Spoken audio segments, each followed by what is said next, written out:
Welcome back दोस्तों, आप देख रहे हैं एसआर मोटोवर्ल्ड और फिर मैं आया हूँ एक नई वीडियो के साथ। तो आज की इस वीडियो में मैं आपसे बात करने वाला हूँ टायर के ऊपर। और आप ये समझते होंगे कि ये एक मिथ है कि टायर को ब्रेक इन, रन इन या ब्रेकिंग इन पीरियड में लाना, ये एक मिथ है। आप ये समझते होंगे ब्रेकिंग इन, रनिंग इन, ये पीरियड जो रहता है ये बोला जाता है कि जब भी नई गाड़ी हो या आप टायर चेंज कराएं, नया टायर हो, तो उसको आप थोड़े टाइम तक धीरे चलाएं, आराम से चलाएं। मतलब उसका कोई एक्सेसिव यूज़ ना करें या कोई हार्श यूज़ ना करें, उसके साथ कोई हार्श चीज़ ना करें, एक्सेलरेट भी धीरे करें, ब्रेकिंग भी धीरे करें और गाड़ी ओवरऑल धीरे चलाएं, जिससे कि वो टायर सेटल हो जाए। तो क्या ये एक मिथ है, यानी कि एक झूठ है कि टायर सेटल हो जाए या नहीं? तो इस चीज़ के बारे में आज मैं इस वीडियो में बात करने वाला हूँ। और जिन लोगों ने मेरे इंस्टाग्राम स्टोरी देखी थी उनको ये पता है कि पुराना टायर मैंने बर्नआउट मार के बस्ट कर दिया था, क्योंकि ऑलरेडी वो ख़राब हो चुका था। उसकी जो पॉलिएस्टर ब्रेडिंग रहती है वो दिखने लगी थी और 27,000 किलोमीटर वो MRF का रेव ZY टायर जो है वो चल गया था मेरा। तो उसके बाद 27,000 किलोमीटर के बाद अब ये दूसरा मैंने टायर चेंज करा है। MRF रेव ZY नहीं है, रेव ZM है, जो कि एक नया मॉडल है। Y का इम्प्रूव्ड मॉडल बोलता है MRF, लेकिन अब मुझे नहीं पता कि ये कैसा है और मैं चाह रहा था कि रेव ZY ही डलवा दूं, रेव Z जिसको बोलते हैं, लेकिन वो नहीं मिल पा रहा था, वो अवेलेबल नहीं था। और अवेलेबल था तो पुरानी मैन्युफैक्चरिंग का था, 2018 मैन्युफैक्चरिंग का था, 2019 का था। तो अब सबसे पहली चीज़, हाँ, मैन्युफैक्चरिंग से आपको एक बात बता दूं कि क्या हमें पुराना टायर लेना चाहिए मैन्युफैक्चरिंग का। तो सबसे पहली चीज़, टायर की एक एक्सपायरी डेट रहती है, जो रहती है 5 से 6 साल में टायर एक्सपायर हो जाता है। तो अगर आप गाड़ी खरीदते हैं और आपकी गाड़ी की रनिंग कम है, यानी कि आपकी गाड़ी अप्रॉक्स कम चलती है और 5-6 साल में आपकी गाड़ी कम चलेगी और टायर 5-6 साल में आप नहीं बदल पाएंगे, तो इसलिए आप मोस्टली ऐसे कोशिश करा करें कि टायर जो है आप मैन्युफैक्चरिंग ज़्यादा अच्छी लें, ज़्यादा लेटेस्ट मैन्युफैक्चरिंग का टायर खरीदें। क्योंकि होता यह है कि टायर की जब पुराना हो जाता है तो आपको नहीं पता टायर मैन्युफैक्चरर ने या जो रिटेलर है उसने टायर को किस कंडीशन में रखा है, यानी कि ज़्यादा हीट में, धूप में रखा है तो रबर हो सकता है हार्ड हो गई हो या बहुत लूज हो गई हो, या हो सकता है जो साइड की साइड वॉल्स ब्रेडिंग है वो खराब हो गई हो, बीडिंग, तो ऐसी चीज़ें हो सकती हैं। इसलिए कोशिश करें कि टायर जो है आप लेटेस्ट मैन्युफैक्चरिंग का ही खरीदें, जो कि मैंने करा। क्योंकि मुझे 2020 वाला टायर नहीं मिल पा रहा था तो 19 वाला टायर खरीद लिया, जो कि दिसंबर की मैन्युफैक्चरिंग का था, तो वो मेरे लिए काफ़ी है और चल गया। मैंने ओवरऑल चेक करके खरीदा था। अब बात करते हैं ब्रेकिंग इन और रनिंग इन पीरियड की। अब ये इस पीरियड के बारे में बात करने से पहले मैं आपको बताना चाहूँगा कि टायर बनाने का जो प्रोसेस रहता है वो काफ़ी लंबा प्रोसेस रहता है। तो उसके बाद जो एंडिंग प्रोसेस रहता है उसमें यह किया जाता है कि रबर को 150 डिग्री के आसपास हीट किया जाता है, 150 डिग्री सेल्सियस के आसपास हीट किया जाता है, जिससे और उसके बाद उसको मोल्ड में डाल दिया जाता है, जिसको बोलते हैं वल्कनाइजिंग या फिर क्योरिंग ऑफ रबर। तो जब मोल्ड में डाला जाता है तो मोल्ड में डालने के बाद, जैसे आप जब केक बनाते हैं तो आप बटर पेपर रखते हैं नीचे मोल्ड में और उसके बाद उस पर थोड़ा तेल लगाते हैं या बटर लगाते हैं कुछ इस टाइप से, जिससे केक को आपको निकालने में आसानी हो।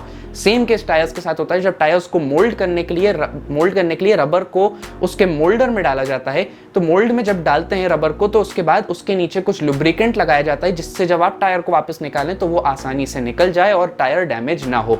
तो वो जो लुब्रिकेंट रहता है वो टायर पे लगा रह जाता है। अब जब भी आप नया टायर जाके किसी भी शॉप पर देखेंगे तो वहाँ 5-6 टायर्स को हाथ लगाएंगे, तो जब वो होते नए हैं टायर, गंदे नहीं होते, लेकिन जब आप हाथ लगाएंगे तो आप देखेंगे कि आपकी उंगलियों में कार्बन या फिर कुछ लुब्रिकेंट आ रहा है ब्लैक कलर का। भले ही वो नया टायर होगा लेकिन आपकी उंगलियां गंदी हो जाएंगी। वो जो लुब्रिकेंट रहता है वो लुब्रिकेंट की वजह से ब्रेकिंग इन या रनिंग इन पीरियड बोला जाता है। दूसरी चीज़ ये रहती है कि जब भी टायर बनता है तो कंपनी उसको गाड़ी में लगा के टेस्ट नहीं करती। कंपनी उसको एक्सरे मशीन पर रखती है, उसके बाद एक्सरे करती है टायर का कि टायर हर जगह से जो कंपोनेंट्स हैं टायर के वो अच्छे से मिक्स हो गए या नहीं, और उसके बाद उसे बैलेंसर पर रखती है और ये देखती है कि टायर बैलेंस्ड है, सीधा चल रहा है या नहीं। तो इस चीज़ में गाड़ी में लगने वाला कोई प्रोसेस नहीं आता है। तो जब आप गाड़ी में लगाते हैं टायर को और वो अपनी रियलिटी वाली कंडीशन, ऑनगोइंग वर्ल्ड कंडीशन में आता है, तो क्या होता है कि जो उसके कंपोनेंट्स रहते हैं वो नए नए मिक्स्ड हैं, उतने अच्छे से मिक्स नहीं हुए और उतना हीट नहीं हुआ है टायर जितना चलने पे होता है, और जितना मतलब चलने पे जो भी कंडीशंस आती हैं वो कंडीशंस अभी नहीं अचीव करी हैं टायर ने प्रोडक्शन प्रोसेस में। तो जब आप गाड़ी पे लगाते हैं तो जो उसके कंपोनेंट्स होते हैं वो थोड़े हीट होते हैं और उसके बाद अपनी जगह लेते हैं अच्छे से। तो होता यह है कि लुब्रिकेंट जो रहता है निकलने लगता है। तो लुब्रिकेंट जब आप गाड़ी टायर चलाते हैं तो टायर हीट होता है, जिस वजह से उसका लुब्रिकेंट निकलता है टायर से। तो वो जो लुब्रिकेंट रहता है वो निकलने की वजह से बोला जाता है कि रनिंग इन पीरियड या ब्रेकिंग इन पीरियड जरूरी है, क्योंकि हो सकता है कि नया टायर में से लुब्रिकेंट निकले और वो स्लिपरी हो जाए, यानी कि स्लिप होने लगे। तो इसलिए बोला जाता है कॉर्नरिंग ना करें, आराम से चलाएं। और कंपोनेंट्स जो हैं वो अच्छे से सेटल हो जाएं। इस वजह से भी बोला जाता है कि आप एकदम जो है हार्श राइडिंग ना करें, रफ राइडिंग ना करें, जिससे टायर के कंपोनेंट्स आराम से सेटल हो जाएं। और रनिंग इन पीरियड इसलिए बोला जाता है, जो कि 500 माइल्स बोलते हैं, जिसको 800 किलोमीटर में हम कन्वर्ट करते हैं। भले ही 800 किलोमीटर ना करें, 500 किलोमीटर 300 किलोमीटर तक कर दें, लेकिन टायर को थोड़ा धीरे चलाएं, ज़्यादा ब्रेकिंग ना करें, तो उससे आपके टायर की जो आगे की लाइफ होगी वो भी अच्छी होगी। वरना हो सकता है कि क्रैकिंग के प्रॉब्लम आ जाए या कुछ भी प्रॉब्लम आ सकती है। अब ये तो हुई रनिंग इन पीरियड की बात। तो अब इसमें एक्स्ट्रा इस वीडियो में एक चीज़ ये जोड़ रहा हूँ कि जब भी आप टायर नया लगवाएं तो उसमें ध्यान आपको भी रखना पड़ेगा। क्योंकि जब मैं टायर लेने गया, मैंने बहुत सी जगहों पर सर्वे करा और टायर वालों से नॉलेज लेने की कोशिश करी, तो उनके पास जीरो नॉलेज थी या गलत नॉलेज थी। मोस्टली ऐसा हुआ। और हो सकता है आपकी सिटी में जो मेट्रो सिटीज होती हैं उधर टायर वाले के पास अच्छी नॉलेज होगी, लेकिन इधर तो मोस्टली ज़्यादातर उनको यही नहीं पता था कि रेडियल टायर और नॉर्मल बायस प्लाई टायर में क्या फ़र्क रहता है। तो अब हम बात करते हैं कि जब भी आप लगवाएं टायर, तो उसमें मुझसे क्या गलतियां हुई और टायर वाले से क्या गलतियां हुई वो आप ना करें।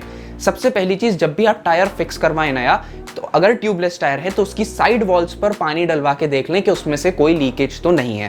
क्योंकि मोस्टली ऐसा होता है कि साइड वॉल्स पे लीकेज आ जाता है कभी कभी, क्योंकि आपने टायर लगाया और कहीं से आपका रिम बेंट था या करोडेड था, तो उधर से लीकेज आ जाएगा।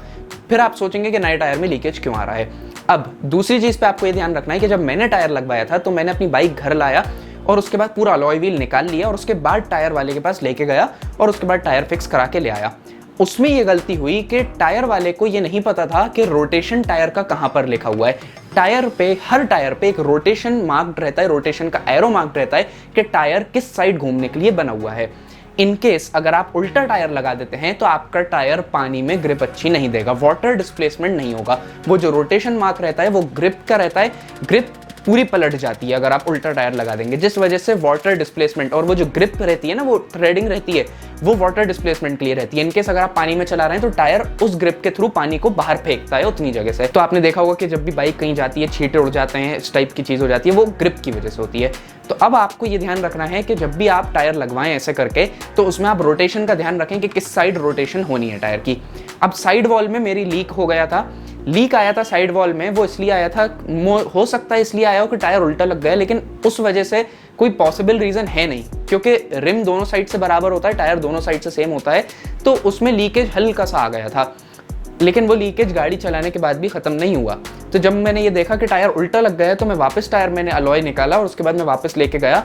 उसके बाद मैंने उसको वापस सीधा लगवाया, टायर जो रोटेशन था उसका बिल्कुल सीधा रोटेशन लगवाया तब वो। और उसके बाद उसमें थोड़ा सा अलॉय के साइड पे, जहाँ पे टायर की जो साइड वॉल फिक्स होती है अलॉय पे, वहाँ पे हल्का सा मैंने पूरी साइड वॉल पे ऑयल लगवा दिया था। तो ऑयल जो रहता है वो रबर को थोड़ा सा ख़राब भी कर देता है, इसलिए कोशिश करें कि ऑयल ना लगवाएं। इनकेस अगर लीक आ जाता है तो आप ऑयल लगवा के उस लीक को ख़त्म कर सकते हैं, अनलेस एंड अनटिल आपका रिम बेंट ना हो।